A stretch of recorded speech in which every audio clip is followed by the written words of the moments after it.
What is a trigger point? A trigger point is an area of hypersensitivity in the muscle that can cause pain and limited range of motion. Why should an athlete care about it?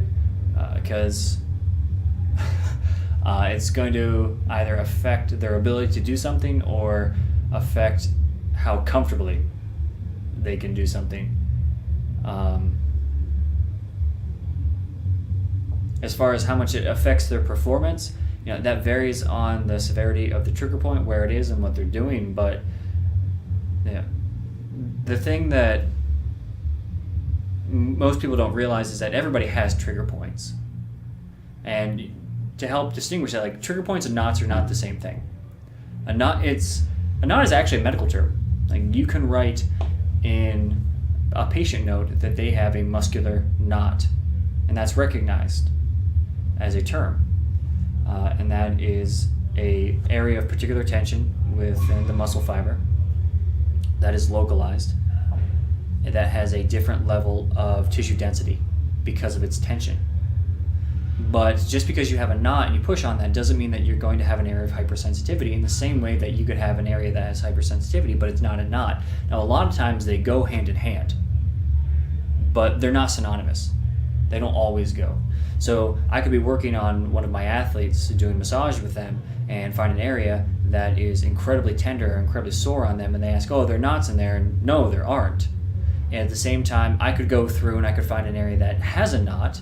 Let's say I'm working on their calf, and I get on like the medial portion of the gastroc, and you get in there and you find what would feel to me to be an area of density and should be tender, or could be tender, and I ask them, like, no, I don't really feel too much. They feel that there's a knot there as they go through it, because they can perceive that, but it's not hypersensitive. It's not painful. So they're not synonymous. But for the athlete, anytime that you're going to have a trigger point, that's going to affect performance in some aspect. It doesn't have to have a huge impact on performance, but it's going to affect it. Like, if I have so many knots, I should say knots, if I have so many trigger points in my lat that I can't lift my arm up overhead, and I'm going to go do an overhead exercise or have an overhead sport, then yeah, at minimum, I am going to lose range of motion, or I'm going to have to use a lot more energy to get through that range of motion that I need for my sport, because I can force myself to go through it, but it's going to take more energy to do it, and there are going to be greater consequences if I force myself to go through that with those trigger points, trying to prevent that range of motion. Most often, in my experience, I have found that trigger points happen just from overuse. So if you talk about an athletic population, overuse has a couple different meanings in it if you compare that to a general population, where overuse in a general population could be something as simple as sitting at a desk and they get trigger points in their low back or in their hips because they're technically overusing the muscle when they're in that position to kind of like round forward, and this is stretched out and activated, and also the hips are activated probably asymmetrically. Like, you can get trigger points that way and you're overusing it because of the position, but it's not the same context as talking about overuse for an athlete when they're performing an exercise or a movement for their sport. So I work with a lot of swimmers and divers and gymnasts and overhead athletes like Olympic weightlifting, where that's why I use the reference with lats, where their lats become incredibly laden with trigger points because they're getting used all the time. Whether it's swinging from a bar or going through a swim stroke or pressing or like going through the pool for a clean jerk or for a snatch, these are heavy, repetitive, fast, like aggressive motions that begin to cause trigger point accumulation in that area. And that doesn't mean that they are weak or that they're doing it wrong or that they need to change the technique or the frequency that they're going through things.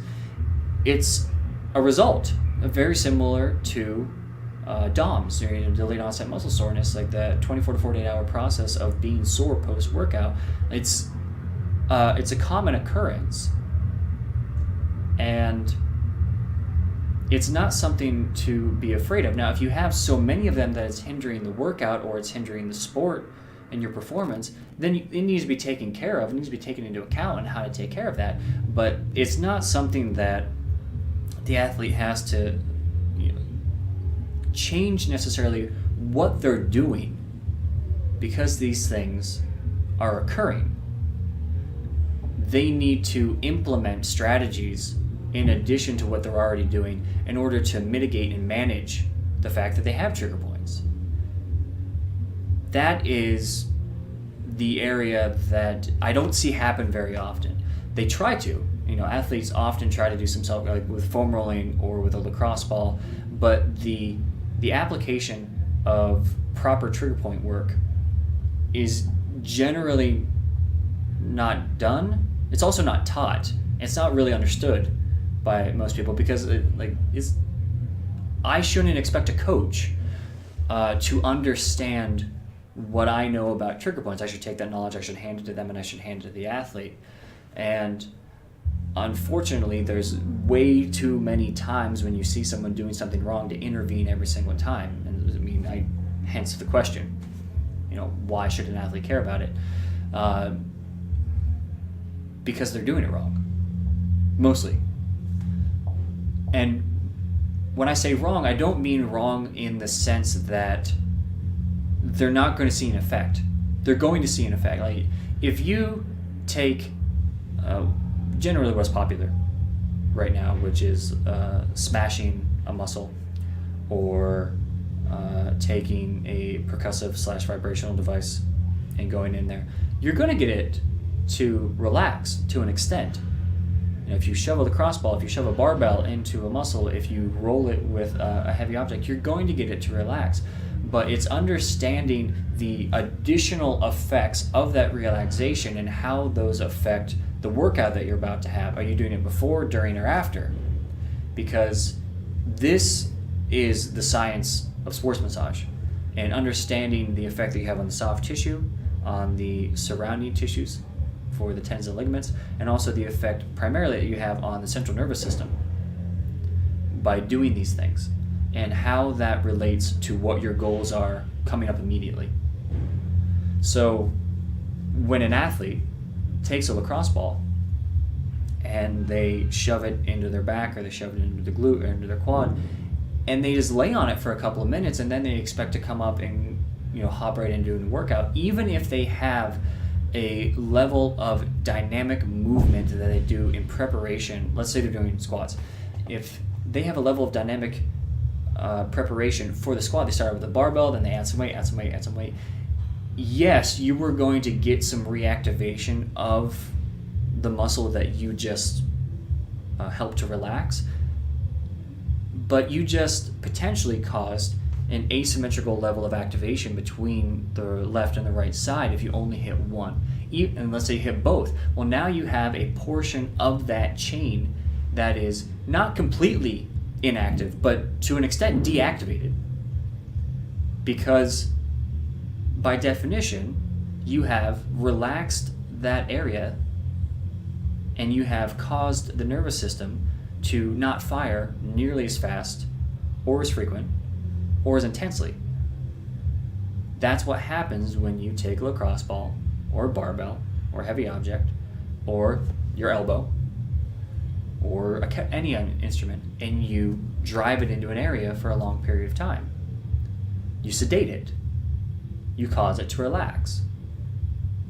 And if you take that level of relaxation, you go and try and do a lift, you can do the lift, but now you want to think about it as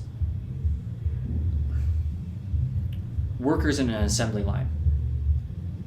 If one person slacks off, the other people can pick up some of that work and make sure that everything runs smoothly and things get done.